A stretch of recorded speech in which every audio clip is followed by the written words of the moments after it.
私たちを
に行くよさよなら。そうそう他の女性にさよなら汚れなき人どうかお幸せに今までありがとう結構な手割り愛を選ぶよマリマリ万歳万歳さよなら汚れなき人なんて無情なのひどい仕打ちだわあなたもこそし私ではないの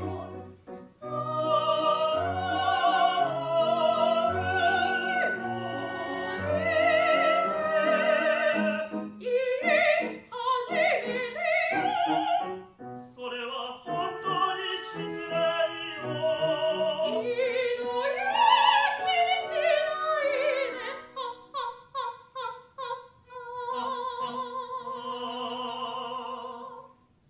ではさよなら次に会う時はさよなら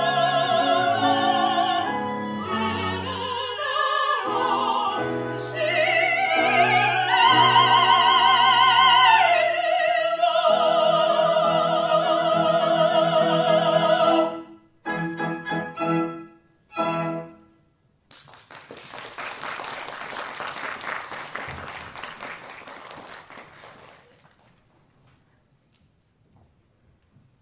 よかった。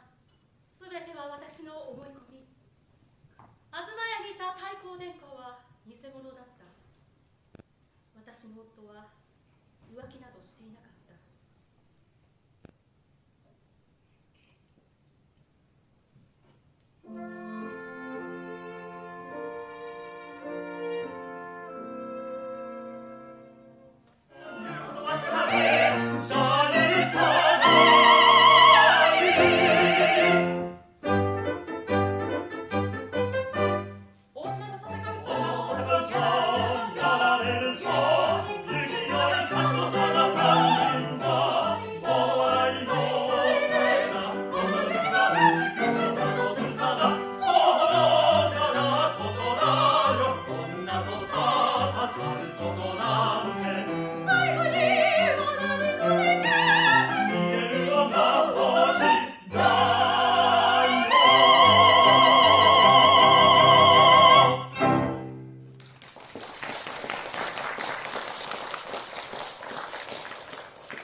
クリステル、僕と結婚してください。そして2人で一緒にチロルへ帰ろう。ちょっと最初の予定とは違っちゃったけど、まあいっか。アダムと2人チロルで暮らすのも悪くない。郵便屋さんはどこででもできるしね。